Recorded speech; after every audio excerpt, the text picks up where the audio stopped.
This is a 2010 Honda Accord. We'll be replacing the catalytic converter. So let's get to it.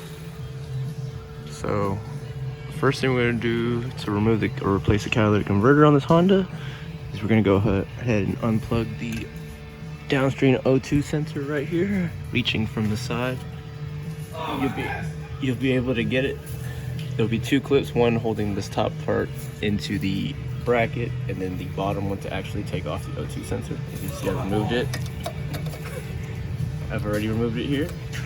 Once we've done that, using a number 14, we'll remove this bolt here, and then using a 12, we'll remove these two here. Go ahead and let those soak in WD-40, and then go ahead and remove those. After that, we'll go up top and get the rest done. So now we're back up top behind the engine.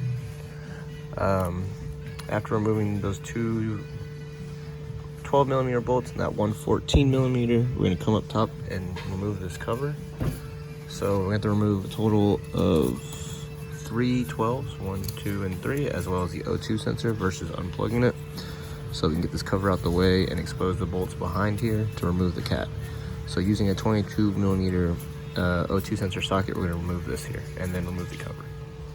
After we remove the O2 sensor, just kind of throw it to the side there, and then remove those 3 bolts holding the cover.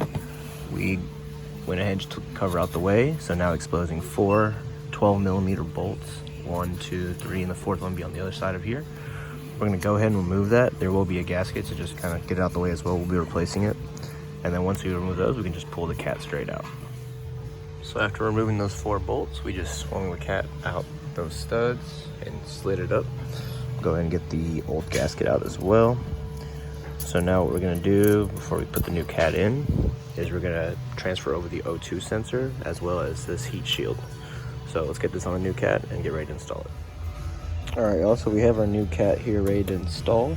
Pretty much all we did was took off the heat shield from the old one with these 10mm, 4 of them holding it in place, place it on, put the old O2 sensor on with some anti-seizing compounds you can see, as well as through this slid this on here, which will go onto the exhaust itself. So now that we have this on here, all we have to do is go ahead and put the new gasket on right there. And we're going to slide it in and thread the bolts in and then get ready to torque this down. So now that I have the new cat placed in here and my little nuts here threaded in, I'm going to go ahead and torque these down to 23 foot-pounds. Once I do that, I'm going to place the cover back on and get my O2 sensor back on as well. So let's torque these down and get on to the next step. So after torquing the cat to the engine here to 23 foot-pounds, I went ahead and put the cover back on with these 3 bolts holding this cover in place. Place the O2 sensor back on as well, plugged in. And I also plugged in the downstream O2 sensor down there. Right there, and also clip it into the bracket. So now we're gonna go back under the vehicle and close everything up. So let's get to that part now. So I didn't get a complete video of doing this bottom part. Sorry about that. There was some discrepancies with this new cat. Still able to use it, however, if you recall from earlier, there was a 14mm bolt here that threaded into the cat. This one did not have one, so I kind of had to use a hardware provider to do this. It's gonna hold, all it does is prevent the cat from hitting the axle here.